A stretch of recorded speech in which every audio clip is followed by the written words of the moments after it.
And please see the truth. I know it's obscured. I'm where I see the facts, I see the truth, and that's what I'm gathering. You know my heart. What are they charging you with? 2 charges of second-degree felony for child abuse. 2 charges of second-degree felony child abuse. Yes. Okay.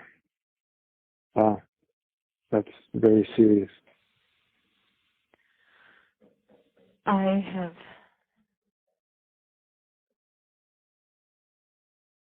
It's interesting, I had the prompting over the last month to read Viktor Frankl. I was reading him, and it was like the worst part was not knowing the end. He said he had an inmate that's man search for meaning, and he was a prisoner in World War II, and he said the worst part and the greatest bringing of depression was not the lack of food, and it wasn't the weather conditions, it was not knowing how long it would last. So I think I was prepared for this. I do feel strong, and I feel calm. And you know what? Adults have a really hard time understanding that children can be full of evil and what that takes to fight it. You've seen what it takes to fight evil. It's not the person you're fighting. And it can look like something it's not. And you've been there, you know that. And so I don't know any adults who are going to see the truth.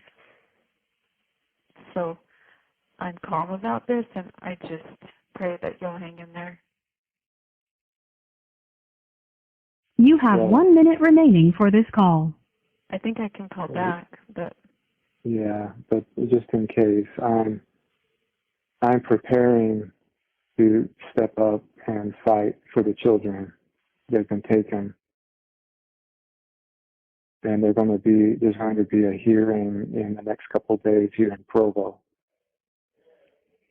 I'm sorry, I signaled to Joe. Will you say that one more time? Yes, I'm prepared to step up and fight for the children. They've been taken into custody. They're in foster care, and there's going to be a hearing within the next 2 or 3 days. What about Abby and Julie? Them too. All 4 were taken. Where did they go to get Abby and Julie? I don't know. They while I was with them, they got Abby, and they were looking. You have exceeded the allowable time for this call. Goodbye. This is a free call from Ruby, Franke, Purgatory Corrections. An inmate at Purgatory Correctional Facility. This call is subject to recording and monitoring. Press 1 to accept all communications from this inmate and cellmate. To deny this call, press...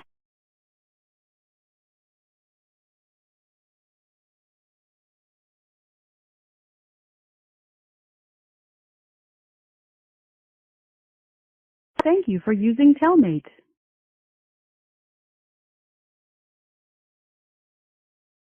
Yeah.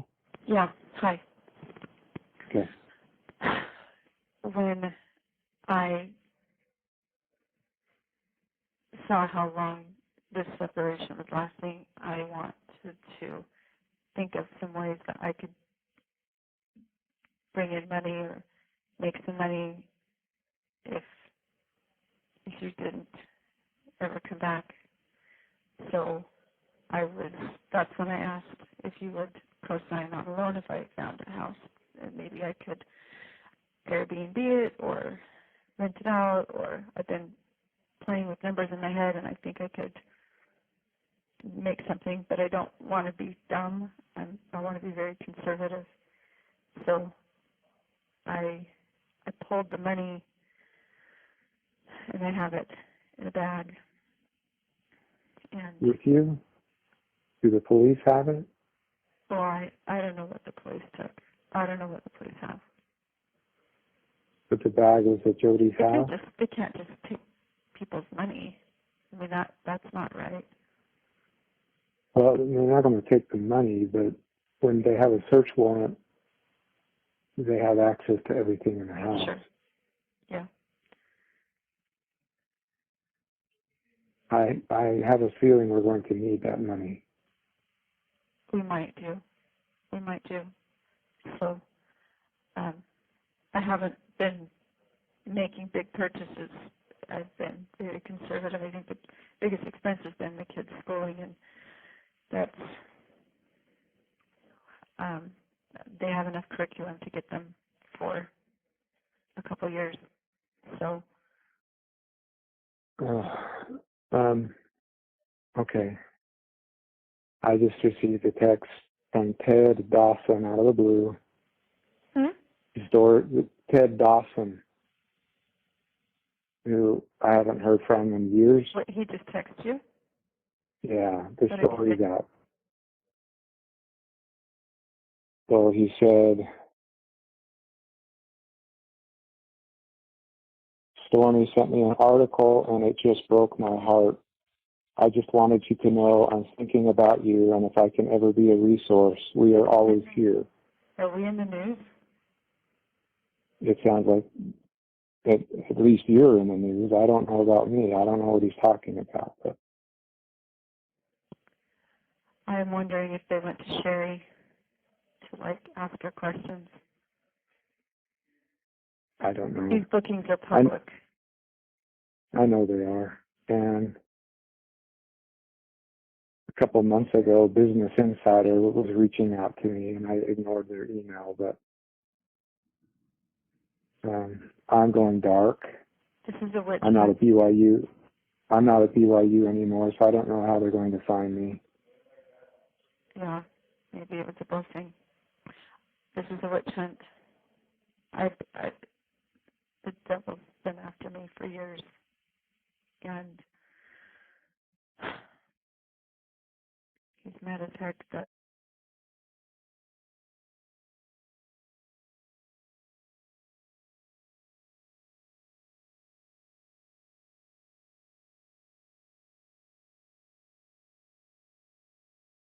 Have you shared that with the detectives? I have not said a word until I have an attorney. Okay, well, you know that this phone call is being recorded. You have 1 minute remaining for this call. Yes, that will come out. That will come out. Okay.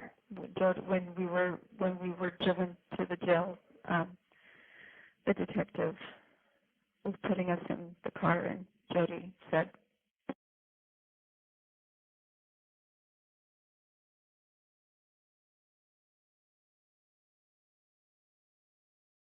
and I trust you. So, They're going to be in the hospital for 3 days. so weird. It's just not necessary. Like trying to exaggerate this.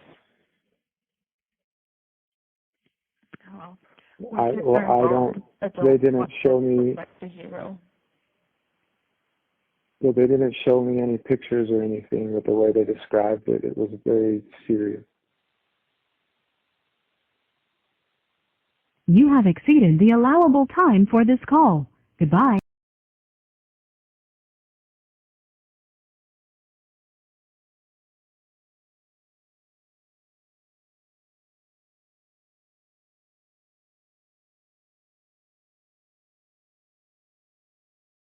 You know, you had to put her in a chair, and it was horrible. It was torturous last night, hearing the screaming and the banging and people.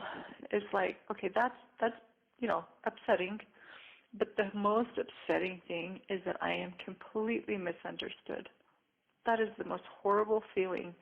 Like my own family misunderstands me, they misinterpret me, and poor Jody, they misinterpret her, they misunderstand her.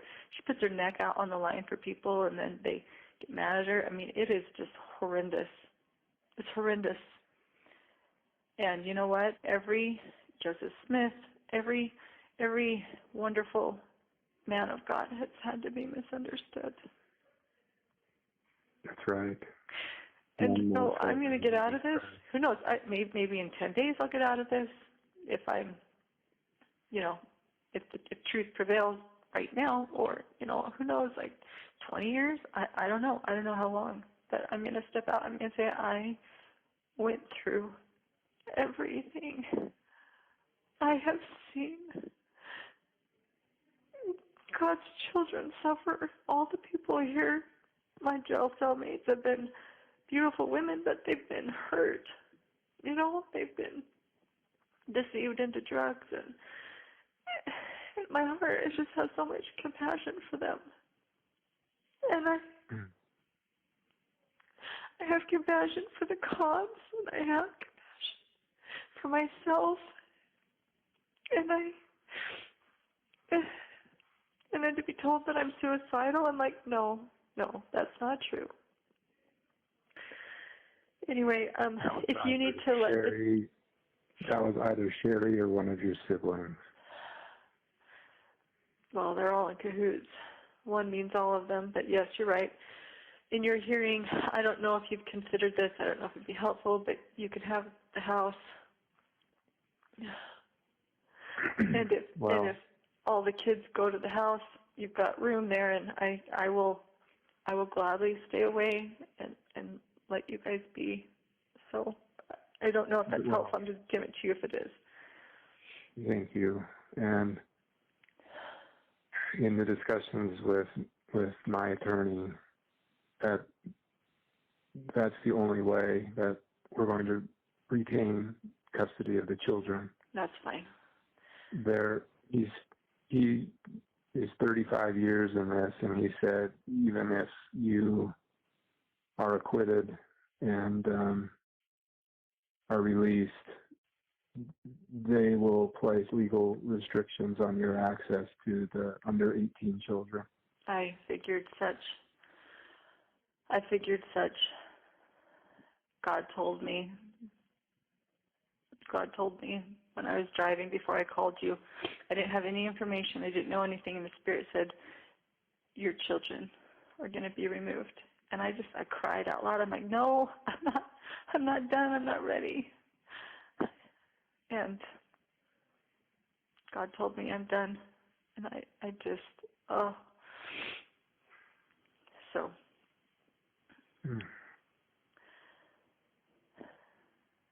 Satan has taken everything away from me that I love.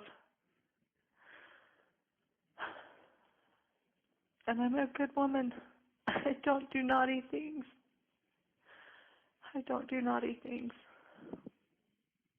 I'm a really good girl.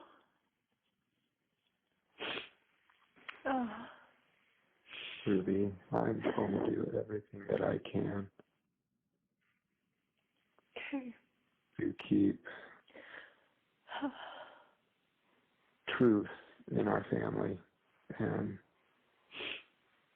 thank you. I'm committed to our family. I'm committed to you and our marriage, no matter what happens. Thank you. I will be here to support you in any way that I can.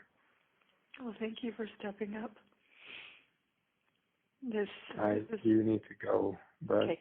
All right. Call me back when or if you need. When will you find out? How can I call you? When should I call so I find out what they say? I don't know how long this will go, but if you call this afternoon, I will know. This is a preliminary hearing, so there will be no. Okay. Well, it's hard to get a phone around here. I asked for a phone, and it took hours to get it, so it may not be until later tonight. Okay. That's fine. Okay. All right. Good luck. I will be praying for you. Okay. Thank you. Bye. Goodbye. Bye. This is a call from and paid for by Ruby, Franke, Purgatory Corrections. An inmate at Purgatory Correctional Facility. This call is subject to recording and monitoring. If you don't wish to talk, hang up now.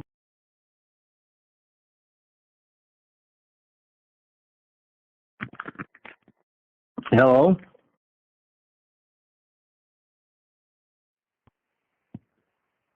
Thank you for using Telmate. Can you hear me? Yes. Can you hear us? Yeah. Okay, that was over there? It's 9:30. We're good. Okay. At night? Yeah, Uh-huh. yeah.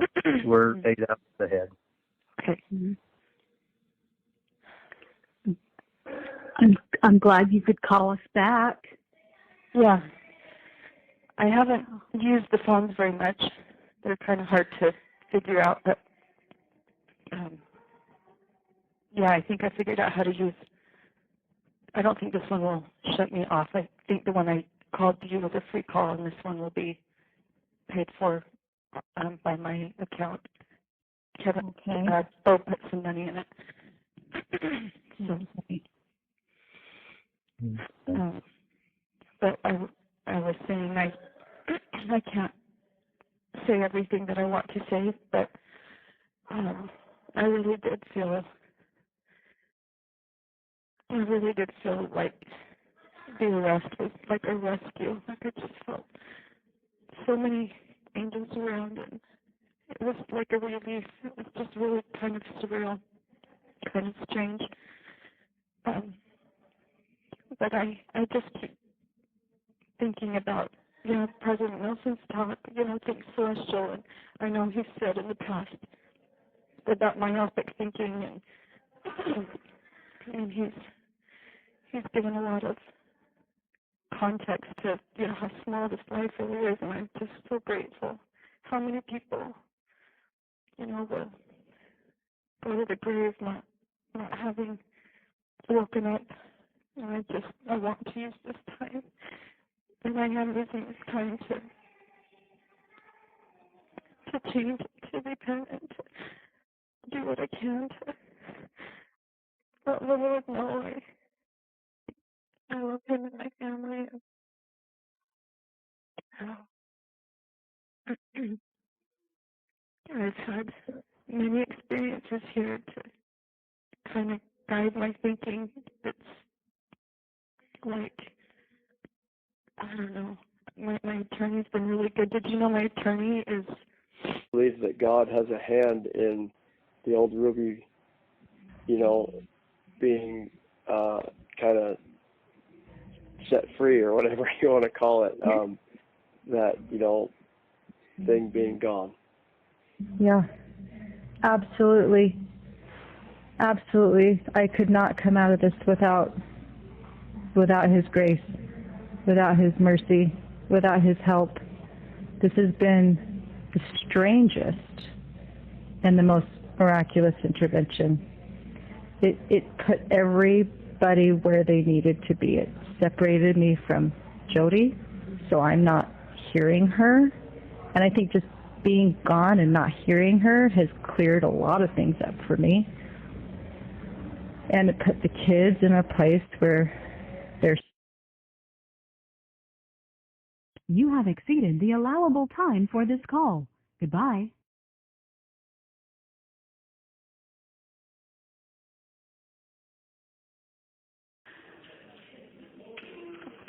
Did you see that Jody pled guilty today? I did see that. Yes, is that a relief for you? Mhm. Yeah, it's a big relief. It's a big relief. There would have been positive the other way too had she not pled guilty. There's enough evidence that she could have been convicted for life, but that would have been messy. It would have been really messy, and the kids would have. So So do you and her get the same outcome no matter what now, or is there a chance that it would be different? That's a really good question. That's one that I've asked Lamar. No, we can still have different outcomes. So Ellie asked a little bit about this. I wrote it out in a text to her. But so the next thing that will happen is I will fill out, and she will fill out probation and there's another P, paperwork. And basically you go through your history and you tell them your history, which there's no history on me. There's nothing, no criminal history, no mental health history, nothing. And I'm also hiring a professional to do a mental health evaluation, just to say she's good, like there's no mental health problems at all. And then that will go to my probationary board. Jody, she can lie on her paperwork, and she probably will. I don't think she's going to give them her history. But I think in the interview it's going to be apparent that she's mentally ill. And so that will affect how long someone, you know, because they're looking, how repentant are you? How much responsibility are you taking? How are you aware that what you've done is wrong? And she's not. She's the only reason she pled is because she didn't want to do life. She knew I would testify. The other thing is, on my plea deal, when I come up for probation, the prosecuting attorney can, will often, if they think that you're a danger to society, will talk to the probationary board or write them a letter saying, I think she needs to stay where she is. He's going to stay neutral and not write any letter when my probation comes up, which is a really big deal. But for her, he's not going to stay neutral. So we can come up to probation, and I can get off on probation, and she may not. So what does probation look like? Like, what does that all entail? It can look like several different things, I think. I'm still learning about this, and I think I never realized how complicated it is. I always thought you pled guilty and they tell you how long you're in. Yeah, there's a lot of terminology to know. Yeah, and you know, half of the stuff that is said goes over my head, and then I have to go, you know, I come back and I ask the girls here, I'm like, what does this mean? What does this mean? Yeah. But probation could look like going home. Like, you could go home. Sometimes, you know, it might look like going home with restrictions, like you can go home, but you need to live with somebody who's responsible and you can't be around certain people. Like, they may say you could go home if your parents agree to house you, but you can't go home to where your kids are living. It could look like something like that. Or it could look like something where I have an ankle monitor. Or it could look like you can go home if you pay a $10,000 fine. Or maybe it could look like instead of serving the rest of your time, we'll give you some good time and you can go home in half the time. Or so I think that probation, getting off on probation, I think looks like there's several different ways that could happen. Oh, I see. That's good to know. Yeah. And is that usually after you've already served some time then?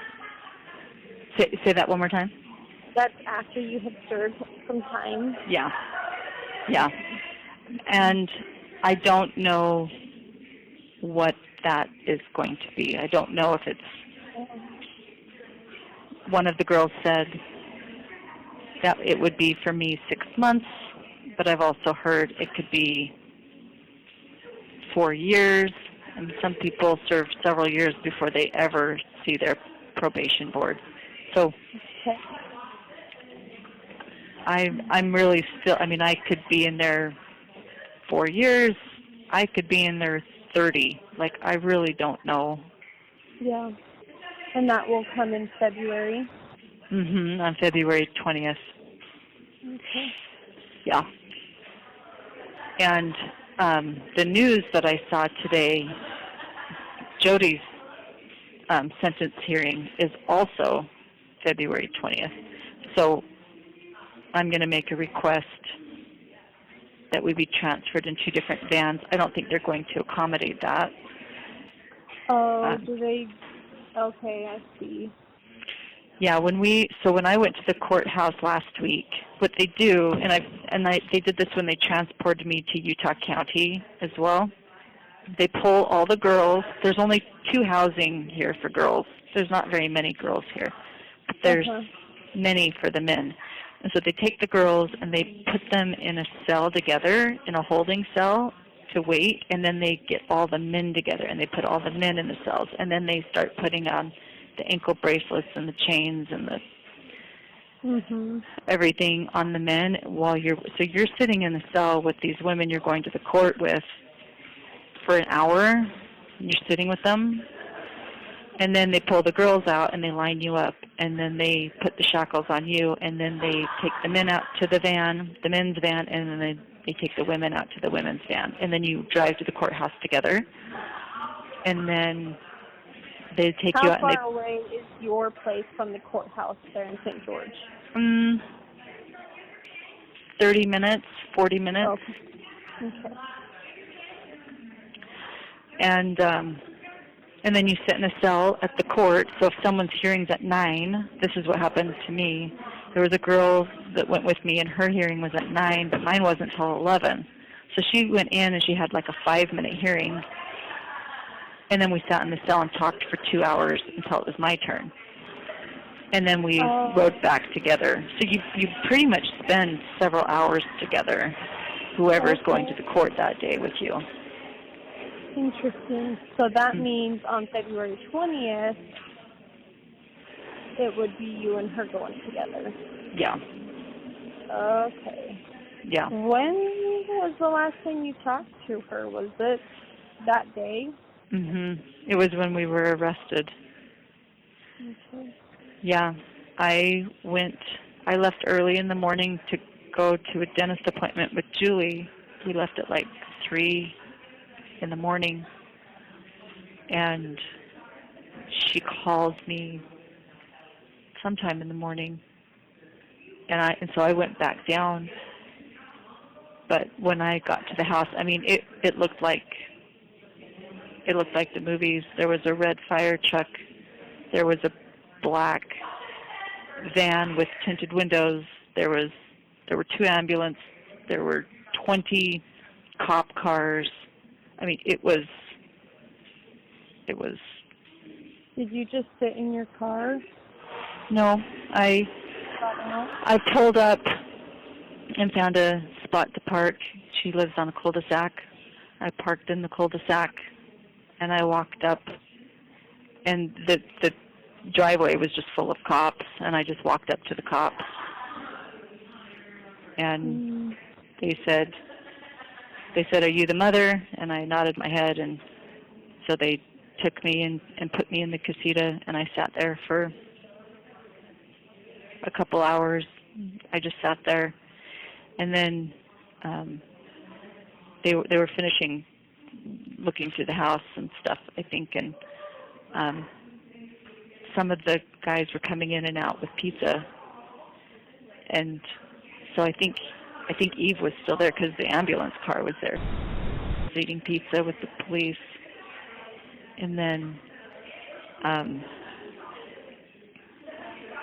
once the kids were taken in the ambulance cars, then the detective came and patted me down and arrested me, and then took me to the courthouse for questioning, which I didn't.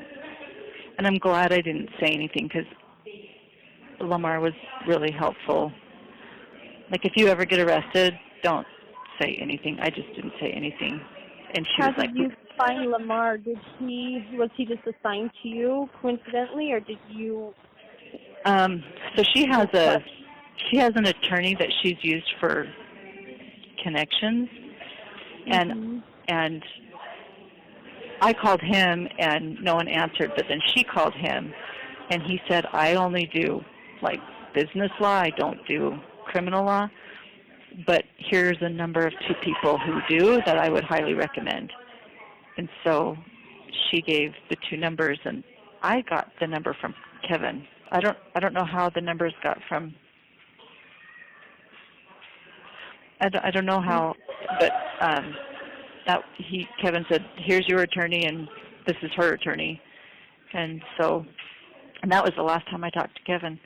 It was a couple of days after my arrest, but so I didn't see Jody at all when I went to the house to turn myself in. I didn't see her. Okay. And I went. They took me to the courthouse, and the detective was like, "I've got all night. We can talk all night." And I didn't say anything. I just said I want an attorney. So I could hear Kevin in the hallway talking, and then he left. And when they took me out of the room, they took me outside and cuffed me and said, again, they cuffed me again, and then they told me, "You're under arrest for," and then they told me two of the charges, and then they had me get in the patrol car, and that's when I saw Jody. I saw Jody was also in the patrol car, and she had surgery on her shoulder. She couldn't put her hands behind her back, so then they pulled her out and changed up the way they arrested her so she could drive with her hands in front of her. And then we had about a 45-minute drive to the jail. And that was the last time I spoke to her. We were in the back. And we didn't say a whole lot. I mean, we talked the whole time, but I don't remember really saying a whole lot. We sang hummed a couple of hymns, and she was still justifying the whole time. She's like, don't worry, we'll have our day in court. And then when we were booked in, they put us in separate cells, and we've been in separate cells ever since. So. Okay. Do you hate talking about that kind of stuff? Does it trigger anything, or is it just? No, I don't. I think it's. Fun? No, I don't mind talking about it. Okay. Maybe good for me to talk about it. I don't know if you like talking about it. I was just wondering if it triggered anything. But if you're doing okay mentally, and then that's okay. Yeah. Okay. Yeah, it's I